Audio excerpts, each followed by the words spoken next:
Black men are in prison 6 times more likely to be in prison than white males. As I was learning this in my English class, I learned my perspective on Black Lives Matter and All Lives Matter changed, and I started support and I agree with what Black Lives Matter is doing. So, as my professor from Cal State gave us some articles to read, I started understanding what they were trying to do, and how their movement could potentially affect what society has on African Americans. Today I'll be speaking about the oppression of African Americans that they have been enduring as of today. First, I'll be speaking about the problems with police brutality and the black on black crime. Next, I'll be talking about the causes of these, and last, I will be telling you solutions to these problems. Some problems. Now, first I'll be talking about the problems with police brutality and black on black violence. People on the news tend to say that police brutality is an all-time high, and because of that, black on black violence also is increased. But as according to the Huffington Post by Julia Craven, Uh-oh. Oh no. No, fine. Shit.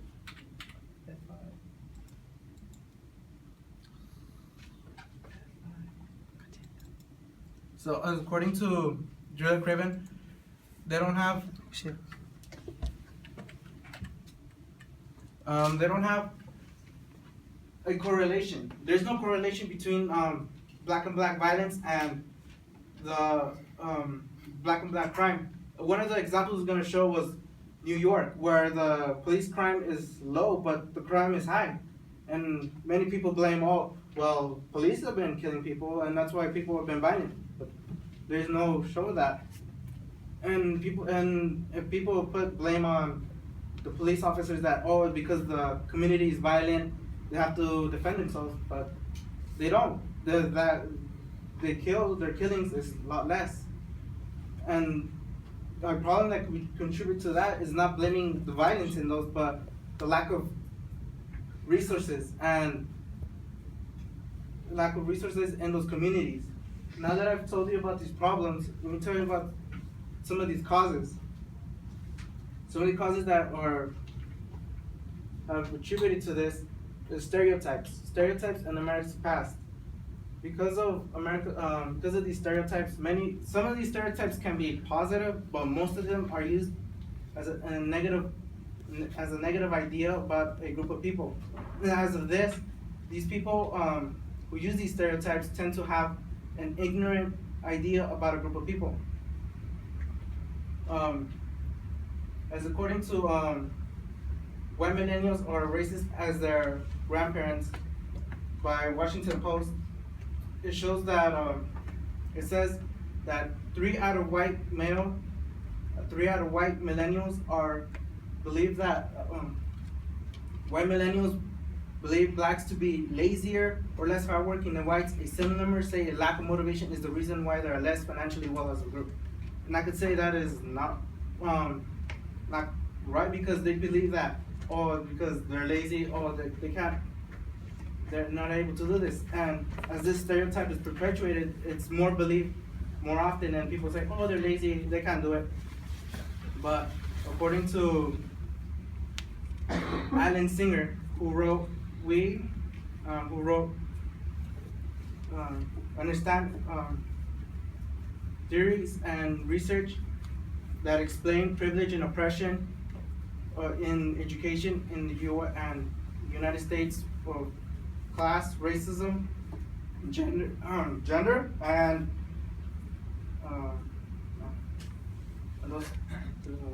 and one of those four, he explains that although there is 40% of black families living in poverty, and there's 26% of families living in poverty, 40% of children who live in poverty, but 74% of those families are financially well, and 60% of those children are in stable homes. So this says that the black community is doing really fairly well. But as society has been perpetuating, oh, they're lazy, they can't do it. They still have this mentality from the past that they can't do it. And now that I've told you about some of these problems, let me tell you some solutions that can help fix this. People, if once they start, because Alan Singwell wrote, he said that all the economies should be ignored, like oppression and privilege, white and people of color. They should more focus on how the entire society changes how they overlap and change over time. As these can help, as this is a solution that can help understanding about how America's past still affects today. Also, Thomas McCarvey wrote in his journal, Repairing Past Injustice, remarks on the politics of reparations for slavery and the United States. Until institutionalized racism is widely understood to have been integral to our history and identity as a nation, the sort of transracial political solidarity needed for democratic solutions of problems of social justice in the United States. Until the U.S. begins to accept their racist past, this won't change anything. It will still these problems will continue to keep going. Now, let's conclude this speech. The African Americans are still oppressed as of today, and although we know the problems of police brutality and black and white violence, the causes of those being stereotypes and America's past, if one doesn't choose to change it, this will still keep on going, and everyone as the movement has the power to change this. And you guys hold the power to change this, so what are you gonna do with it?